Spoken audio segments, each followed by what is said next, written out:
Mabuhay! Magandang araw sa inyong lahat. Kamusta kayo?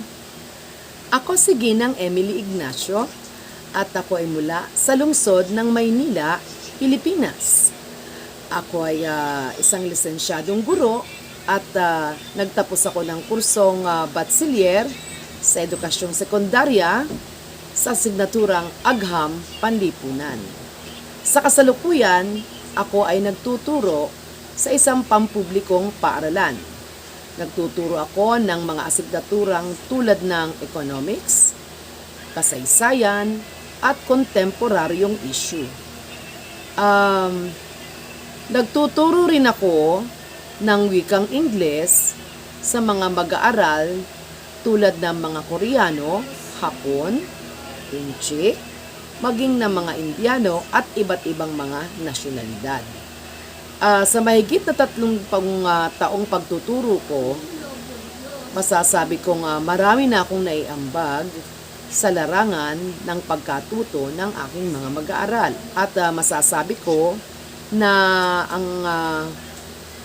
marami rin akong natutunan mula sa aking mga pagtuturo sa mag-aaral ko mismo. Para sa akin, ang pagtuturo ko ay hindi lamang isang hanap buhay. Ito rin ay isang bukasyon. Araw-araw, iba't ibang mga mag-aaral ang aking nakakaharap at sila ay may taglay na iba't ibang galing o husay at iba't ibang katangian na maituturing kong hamon para sa isang gurong katulad ko upang higit ko silang matulungan base sa kanilang pangangailangan at kakayahan.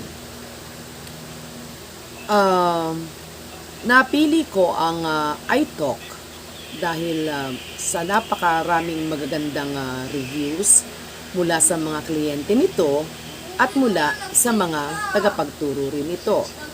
At naniniwala ako na ang platapormang ito ay siyang magiging paraan ko upang mas lalo akong makaabot sa aking mga mag-aaral, hindi lamang dito sa Pilipinas, kung hindi maging sa iba't ibang panig ng mundo, upang matutunan o maturuan sila kung papaano ang tamang paggamit ng wikang Pilipino. Ang wikang Pilipino ay may tuturing na malambing, ngunit wika ng mga dakilang bayani mula sa lupain ng mga kaimanggi.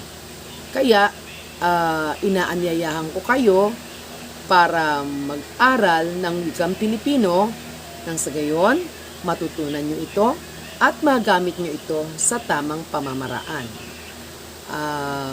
Nawa, magkita-kita tayong muli sa mga darating na araw at matutunan ninyo ang kagandahan ng wikang Pilipino at ang tamang paggamit nito. Hanggang sa muli at inaasahan ko na muli tayong magkikita. Hala!